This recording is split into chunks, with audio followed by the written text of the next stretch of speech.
ఇప్పుడు సబ్జెక్ట్ ఒకటి, కుర్రవాళ్ళు ఇప్పుడు అందరూ ఇంజనీరింగ్ మెడిసిన్ అన్నీ చేసిన వాళ్ళు ఫారెన్ కంట్రీకి ఫర్దర్ ఎడ్యుకేషన్కి వెళ్ళిన వాళ్ళు కానీ ఎంఎస్ గురించి, లేదా ఉద్యోగం చేసుకోవడానికి ట్రై చేసుకోవడానికి వెళ్ళిన వాళ్ళు కానీ, లేదా ఏదైనా కంపెనీలో కంపెనీ తరఫు నుంచి ఫారెన్లో అమెరికా కానీ సింగపూర్ కానీ ఆస్ట్రేలియా కానీ జర్మనీ కానీ వెళ్ళిన వాళ్ళు తిరిగి వస్తారా ఇండియాకి?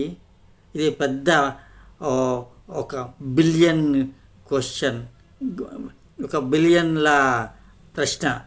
దీనికి జవాబు లేదు. తప్పకుండా రారు, 100% గ్యారంటీ. ఎందుకంటే ఫారెన్లో ఉన్న ఫెసిలిటీసు, ఫారెన్లో వచ్చే సైడ్ ఇన్కము, పార్ట్ టైం జాబులు, education standard, living standard, human values, అక్కడ వాతావరణం